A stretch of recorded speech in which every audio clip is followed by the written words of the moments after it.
Instructional strategy based on philosophy of learning and instructing revolves around the fact that there are some instructional designers that believe that all learning can be described as resulting from a process of reception, and that is to say it's more of a constructivist viewpoint. In other words, it leads to expositive instructional strategies, and this is how does the learner view the information that I'm trying to give them.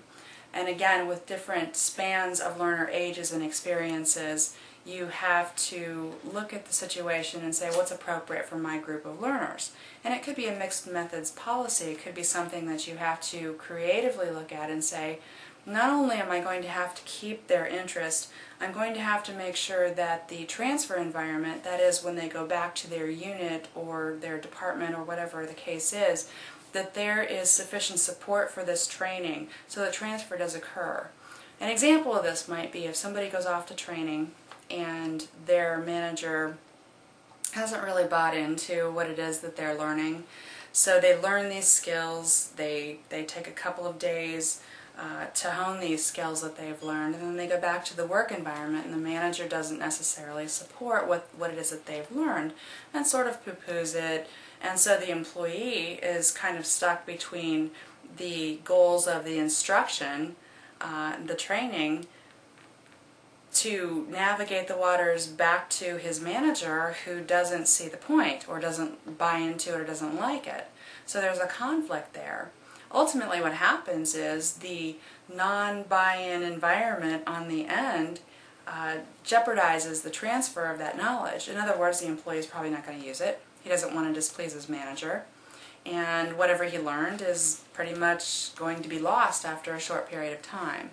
So instructional designers really have to understand that process of reception from a 360 viewpoint, and even sometimes employ a 360 methodology to understand the groundwork that must be laid before they even bring that employee in for training. Sometimes it's going back to the manager and perhaps getting them to not only understand the processes that the employee is going to be trained on, but also what it is that they can do to support the training transfer. Another philosophy is that learning is best described as resulting from a process of learner discovery. And a lot of independent studies and a lot of distance education tends to, by default, go in this direction. I know the PhD track is much like this. If you ask a professor a question, a lot of times you won't get an answer.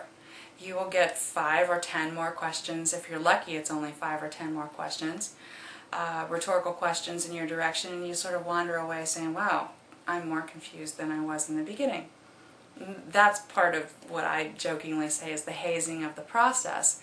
However, sometimes it can reflect other things, like, for instance, the instructor wants you to go off on your own and to investigate the problem, rounding up a whole lot of your own research to the extent that you can synthesize or boil down that knowledge to a point of usability.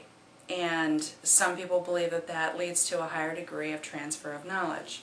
I think personally, in my experience with this distance education, it largely depends on the learner.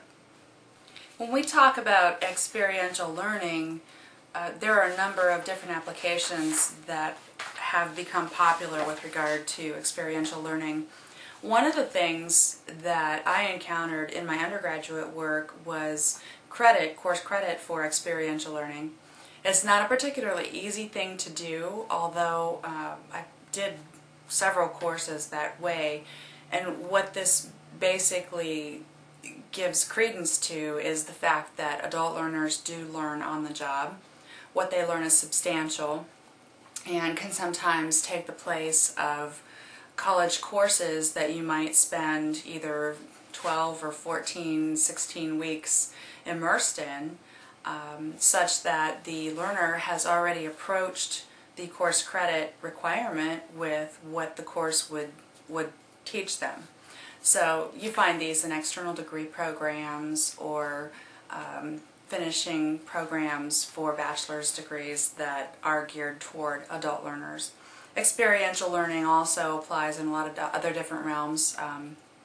You find this in K-12 a lot, especially in the early grades, into the intermediate and junior high levels, where students will discover, based on deductive theory, getting down to the inductive point by just doing things.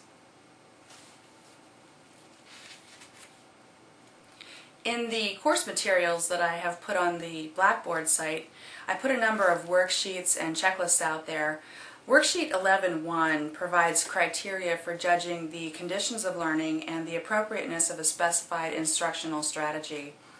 It's not a particularly long document, it's only one page, but it does contain some dense information that may be helpful for you when you're thinking about the types of strategies and tactics that you're going to use for your particular capstone project delivery, especially those of you who are going to take this into the corporate learning environment. It may help you just have a few touch points or benchmarks for things that you hadn't considered in your design, and it may also give you some ideas for enhancing the things that you've already decided to include.